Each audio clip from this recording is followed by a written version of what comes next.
Kakak,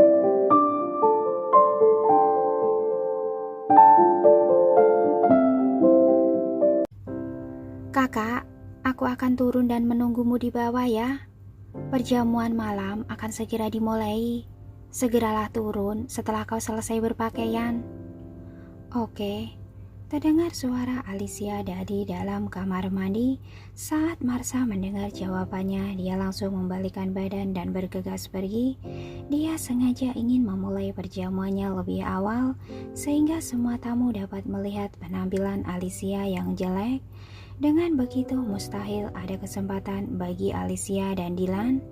Marsha turun ke bawah dengan menyenandungkan lagu kecil. Suasana hatinya benar-benar tampak sangat baik, dan dia lupa dengan kejadian memalukan yang baru saja terjadi tadi di halaman belakang. Apa artinya rasa malu dan canggung tadi? Nanti Alicia akan terlihat lebih memalukan daripada dirinya, jadi dia tak perlu mengkhawatirkan itu. Di dalam kamar mandi, tadi sebelum masuk untuk mandi, Alicia menemukan peralatan menjahit di kamar tamu. Dia menduga bahwa Marsha tidak akan bersikap begitu baik kepadanya dengan memberikan pakaian yang cocok untuknya, sehingga dia berencana untuk menjahit dan memperbaikinya sendiri. Tetapi saat dia memakai gaun itu dan berdiri di depan cermin, dia melihat bahwa gaun itu sangat cocok untuk badannya, dan pada dasarnya dia memang berpostur tinggi dan ramping dengan bahu yang sempurna dan punggung yang sempurna. Selain itu, dia telah terdampar di bola itu selama seminggu, jadi tulang selangkanya bahkan terlihat lebih jelas. Setelah mengenakan gaun itu, badannya malah tampak berbaur sempurna dengan gaun itu. Dia terlihat begitu anggun dan elegan, seakan-akan gaun itu benar-benar didesain khusus untuk dirinya. Apakah Marsha benar-benar bermaksud baik? Apakah dia telah salah menilai orang? Marsha tidak sejahat itukah? Alicia sangat yakin dia tidak pernah salah menilai siapapun. Lalu dia memeriksa gaun itu sekali lagi dengan cermat. 5 menit kemudian akhirnya dia yakin bahwa tidak ada yang salah dengan gaun itu, dan juga tidak mungkin ada masalah dengan gaun itu. Jadi ada apa sebenarnya? Alicia menatap ke cermin sejenak lalu mulai memperhatikan jahitan gaunnya. Gaun ini sangat mementingkan postur tubuh pemakainya. Orang yang memakainya harus tinggi, langsing, tetapi juga memiliki payudara yang penuh. Orang yang memiliki lengan, bahu, dan punggung yang tebal tidak dapat memakainya. Tetapi jika postur tubuh orang itu memenuhi semua klarifikasi ini, maka gaun ini dapat menunjang penampilannya dengan sempurna dan tak ada yang dapat menghalangi pesonanya. Alicia menyungkingkan sudut bibirnya dengan ringan. Ternyata ini rencana Marsha yang sebenarnya. Kalau begitu, maaf sekali karena dia telah berolahraga sepanjang tahun dan dilahirkan dengan postur tubuh yang sempurna, sehingga dia khawatir akan mengecewakan Marsha. Karena Marsha sengaja ingin membuatnya mempermalukan dirinya sendiri, maka dia akan dengan senang sengaja menentang keinginannya itu. Tadinya dia tidak berencana untuk menonjolkan dirinya agar tidak terlalu mencuri perhatian di pesta ulang tahun orang lain. Tapi ulah Marsha itu membuatnya sadar bahwa jika dia ingin mengetahui sesuatu, maka mau tidak mau dia harus membuat kacau rumah yang tampaknya penuh dengan kedamaian ini. Asalkan rumah ini dalam keadaan kacau balau, maka beberapa hal yang tersembunyi di dalamnya pasti akan dapat muncul dengan sendirinya. Lalu Alicia mengenakan sepatu hak tinggi berwarna silver yang telah disiapkan Marsha untuknya. Kemudian dia berjalan keluar ruangan. Sepatu itu memiliki hak yang sangat tinggi dan akan membuatnya terjatuh dengan mudah jika dia tidak hati-hati. Di lantai bawah, Marsha sengaja memulai perjamuan itu lebih awal dan ruangan utama itu tampak terang benderang dengan dekorasi yang mewah dan indah. Dengan sampainya di tangan mereka, para tamu melihat Marsha naik ke atas panggung untuk memberikan beberapa ucapan pembuka. Dylan yang sudah selesai mandi juga telah turun ke bawah. Dia tidak tertarik dengan pesta ulang tahun yang membosankan dari wanita-wanita angkuh ini. Tetapi gadis itu telah menyelamatkan hidupnya, jadi dia harus menunggunya turun untuk menyapanya sebelum dia pergi dari rumah itu. Meskipun dia merasa wanita itu tampak sangat kasar dan sama sekali tidak terlihat seperti perempuan, Marsha sedang berdiri di atas panggung dengan mikrofon di tangannya. Dia melihat Dylan yang telah selesai mandi tetapi tidak langsung pergi, sehingga dia mengira bahwa Dylan mungkin sengaja tetap berada di sini untuk dirinya. Pria yang begitu hebat dan terhormat seperti dia pasti berpura-pura tidak mengenalnya karena dia malu untuk mengatakan bahwa sebenarnya dia tertarik padanya.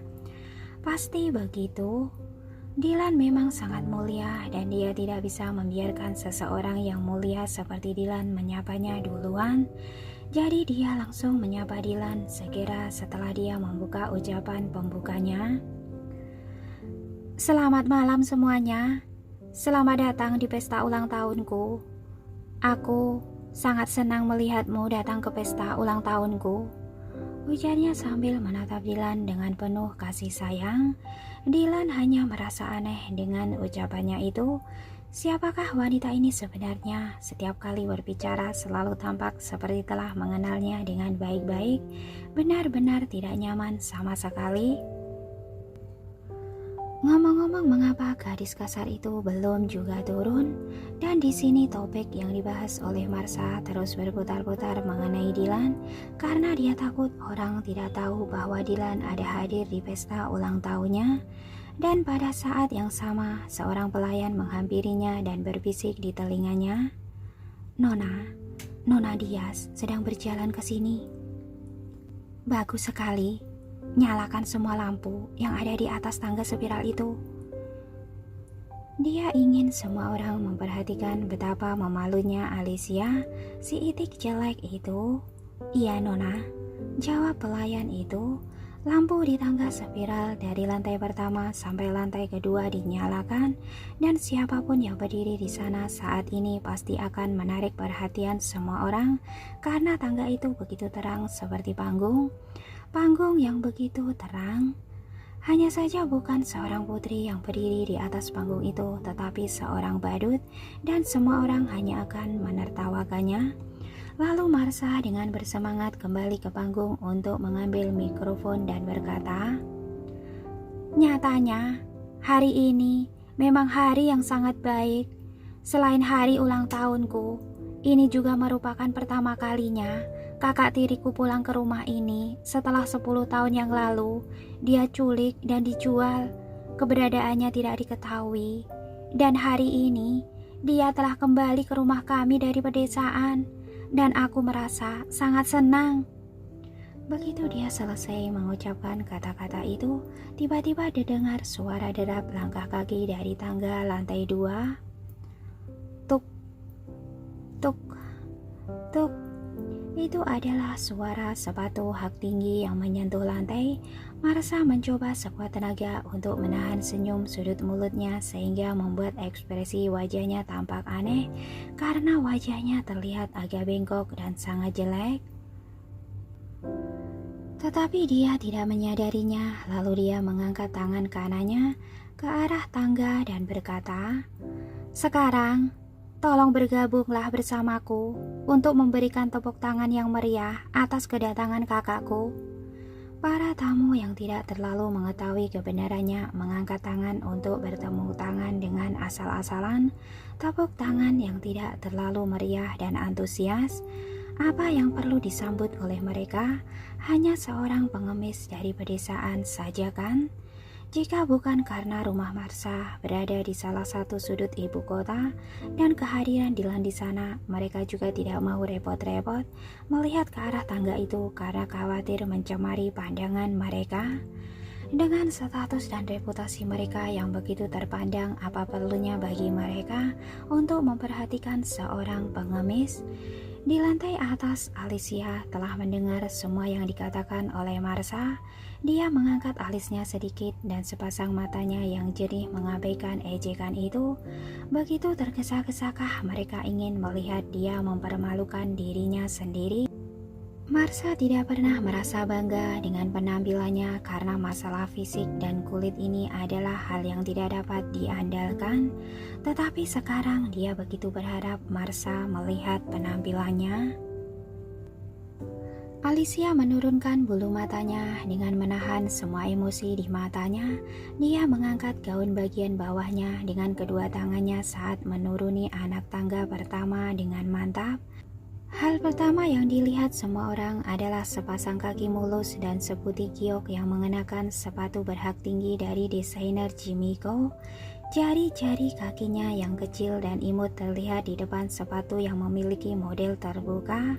Pergelangan kakinya yang ramping dan kulitnya yang putih mulus tampak bercahaya karena lampu-lampu yang terang itu menyinarinya. Hanya sepasang kaki saja sudah membuat bayangan orang-orang kemana-mana. Marsha juga tampak tercengang saat mengetahui bahwa kaki seseorang dapat terlihat sebegitu indahnya, bahkan sudah bisa dijadikan kaki seorang model. Dan tanpa sadar dia melihat reaksi para tamu yang hadir. Beberapa tamu pria tampak hampir meneteskan air liurnya. Dia melihat dan juga menatap kaki itu dengan matanya yang gelap. Hati Marsha seakan-akan memiliki sesuatu ketakutan bahwa dia tak dapat menandingi gadis desa itu. Tetapi tak lama kemudian Marsha melanjutkan untuk menonton pertunjukan yang bagus ini. Hanya sepasang kaki. Nanti saat Alicia berjalan dan memperlihatkan seluruh tubuhnya, orang-orang ini tidak akan menahan liur mereka seperti ini lagi, tetapi malah ingin muntah. Tak lama kemudian dia bersandar kembali dan melihat bahwa Alicia telah mempercepat langkahnya dan berjalan menuruni tangga. Ayo jalan, lebih cepat lagi jalannya. Dengan sepatu hak yang tinggi seperti itu, dia harus berjalan dengan hati-hati. Tidak heran jika Alicia akan terjungkal nantinya. Lebih baik lagi jika dia terpeleset dan jatuh berguling menuruni tangga. Tetapi yang mengejutkan Marsha adalah alih-alih dia jatuh, Alicia malah berjalan dengan cepat dan melangkah dengan mantap. Tumit yang tinggi dan ramping itu tampak begitu kuat saat berjalan dan melangkahkan kakinya, sehingga tidak mungkin membuatnya jatuh. Marsha tampak kecewa dan terpana. Bagaimana mungkin Alicia berjalan begitu mantap dengan sepatu hak tinggi? Apa yang tidak Marsha ketahui adalah bahwa Alicia dulu pernah mengenakan topeng di sebuah panggung internasional, dan demi menyelamatkan teman supermodelnya itu, dia telah mengenakan semua sepatu hak dengan tinggi 10 hingga 15 cm. Tiba-tiba saja dia teringat bahwa dulu di TV sering ada pameran kuil di pedesaan di mana orang-orang yang berjalan dengan bertumbuh di atas kayu tinggi dengan topeng konyol. Jangan-jangan Alicia pernah ikut pameran kuil dengan topeng konyol itu? Tetapi pada saat ini dia sudah dapat melihat pinggang Alicia yang sangat ramping seperti bisa dipatahkan dengan satu jentikan jari saja. Saat pertama kali dia melihat Alicia turun dari helikopter, pakaian yang dikenakannya sangat kotor dan kebesaran. Dia sama sekali tidak dapat melihat postur badannya. Tak disangka ternyata Alicia begitu langsing, cukup langsing sehingga membuatnya sirik. Tetapi apa gunanya juga dia langsing? Dengan wajahnya yang kotor dan jelek, tak akan ada seorang pria pun yang akan tertarik kepadanya, kecuali lampu dimatikan. Dengan cepat rasa sirik Marsha memudar dan dia hanya ingin Alicia berjalan dengan bergerak lebih cepat. Ayolah lebih cepat lagi. Sesuai seperti keinginannya, Alicia tampak mempercepat langkahnya lagi. Marsha melihat lengan yang ramping dan halus berada di kedua sisi pinggangnya yang ramping. Dan tak lama setelahnya, dia melihat tulang selangka yang indah dengan leher yang jenjang dan tampak elegan dan anggun. Semakin dia melihatnya tanpa sadar, Marsha mengepalkan kedua tangannya dengan erat. Dia tampak gugup meskipun dia sendiri juga tidak tahu apa sebabnya. Akhirnya Marsha melihat wajah Alicia. Wajahnya sangat mungil dan masing-masing bagian dari wajahnya membentuk sebuah wajah yang sangat sempurna. Paras wajahnya membentuk wajahnya dengan sangat cantik dan mempesona. dan dia belum pernah melihat wajah yang begitu cantik seperti itu sebelumnya, terutama matanya yang tampak memancarkan kilau-kilau samar seperti layaknya bulan, seolah-olah itu bukan sepasang mata melainkan dua permata yang tak ternilai harganya. Seluruh pesona dan aura tampak membaur menjadi satu dan membuatnya terlihat sangat menarik, anggun, dan elegan. Dalam sekejap mata, semua kata-kata yang bisa dipikirkan untuk menyatakan seorang wanita cantik muncul di benak Marsha, dan semua kata-kata ini tampak tidak cukup untuk menggambarkan seorang Alicia. Apakah dia adalah Alicia? Apakah dia benar-benar Alicia? Ternyata dia memiliki wajah yang benar-benar cantik. Wajah Marsha langsung berubah menjadi pucat, dari pucat langsung berubah menjadi gelap, dan berubah menjadi sangat merah karena marah.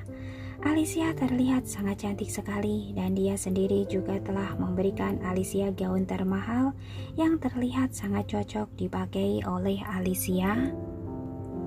Untuk sesaat semuanya, perasaannya, keterkejutan, kekesalan, penyesalan, kecemburuan, kemarahan, dan emosi-emosi lain dari dirinya tampak campur aduk menjadi satu yang membuat Marsha seperti ingin meledak saja. Dia benar-benar marah, dia hampir mau gila. Warna paras wajah Marsha telah berubah menjadi begitu gelap. Dia bahkan tidak lagi ingin melihat wajah Alicia karena dia merasa sangat malu. Marsha menoleh kepada hadirin untuk melihat reaksi mereka, dan dia melihat bahwa semua orang tatapannya terpana dan fokus kepada Alicia. Mata mereka bergerak mengikuti gerakan Alicia. Mereka semua tampak seperti idiot saja. Sedangkan Dylan, dia tampak menunjukkan sedikit ekspresi yang sulit dijelaskan di wajahnya yang tampan itu dan tampak dingin itu. Apakah itu artinya dia terpesona? Apakah orang-orang seperti Dylan juga ikut terpesona? Selena juga tampak tercengang. Dia tahu dengan jelas bahwa kakaknya yang berumur pendek itu juga memiliki kecantikan yang tak tertandingi. Tetapi dia sama sekali tidak menyangka bahwa Putri Sharon yang tumbuh besar di pedesaan juga dapat menjadi sangat cantik, bahkan tampak lebih cantik daripada Sharon. Jika diteruskan seperti ini, maka hanya dengan kecantikan wajahnya saja, Alicia sudah bisa menghancurkan masa depan putrinya. Selena segera melihat ekspresi David. Dia melihat bahwa tatapan mata David biasa saja, tetapi bagaimanapun dia adalah ayah dari Alicia, sehingga dia tidak mungkin menatap putrinya sendiri dengan mata penuh kekaguman dan nafsu seperti para tamu yang ada di ruangan itu. Tetapi terlihat ada kilatan di matanya.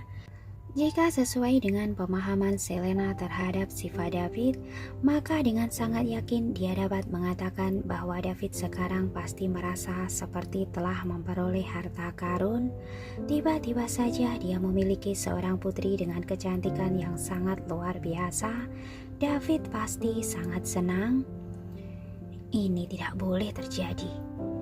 Dia tidak dapat membiarkan Alicia merebut kasih sayang David kepadanya dan putrinya. Dia telah meremehkan Alicia. Dia tidak boleh membiarkan Alicia tinggal di rumah ini. Lalu Alicia menuruni tangga sambil melihat ekspresi adiknya yang baik itu. Ekspresi Marsha jelas tampak sangat terganggu dengan penampilannya, karena semua ini benar-benar di luar dugaan Marsha.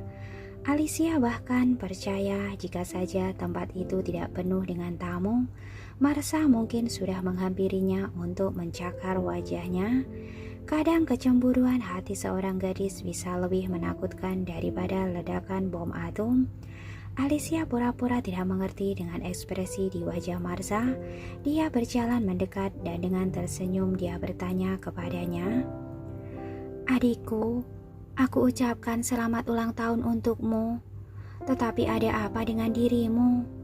Mengapa wajahmu sepertinya tampak kurang baik? Apakah kau baik-baik saja?" Alicia memiliki suara yang indah seperti dentingan lonceng perak.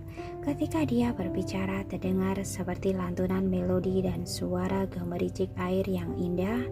Tetapi di telinga Marsha, telinga ini terdengar begitu keras dan sangat mengganggu. Marsha berusaha dengan sekuat tenaga untuk memperlihatkan ekspresinya yang normal. Dia memaksa untuk tersenyum dan berkata, "Tidak, aku baik-baik saja."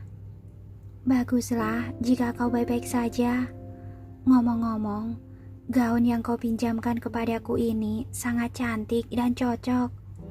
Dia sengaja menekankan kata cocok itu, dan kemarahan Marsha seakan disulut. Darah di sekujur tubuhnya tampak berhenti mendadak dan kemudian mengalir dengan deras secara bersama-sama. Ini jelas disengaja. Alicia pasti mengatakannya dengan sengaja. "Kau..." Baru saja Marsha membuka mulutnya, tiba-tiba suplai oksigen di darahnya berkurang dan matanya tiba-tiba melebar. Dia pingsan karena menahan amarahnya. "Ah, adekku!" Alicia tidak menyangka bahwa Marsha akan langsung pingsan dan tanpa sadar dia melangkah maju untuk menangkapnya, tetapi dia terlambat sedetik. Dia hanya mendengar suara dentuman Marsha yang jatuh dengan keras ke lantai. Aksesoris rambut di kepalanya langsung tampak berantakan. Wajahnya yang pucat dengan rambut yang acak-acakan membuatnya tampak menyedihkan. "Marsha!" seru Selena dan dengan bergegas menghampiri panggung. Selain khawatir, dia juga tidak melupakan Alicia. Dia sengaja berjalan ke arah yang tepat dan menubruk Alicia dengan baunya. Alicia yang memakai sepatu dengan hak tinggi itu kebetulan sedang berdiri di tepi panggung, dan saat terkena tubrukan yang kuat secara tiba-tiba itu, dia menjadi tidak stabil dan jatuh dari panggung. Tetapi dengan cepat dia membuat gerakan proteksi dengan menutupi kepalanya dengan tangannya. Dengan cara ini, meskipun terjungkal, kepalanya juga tidak akan terbentur ke lantai.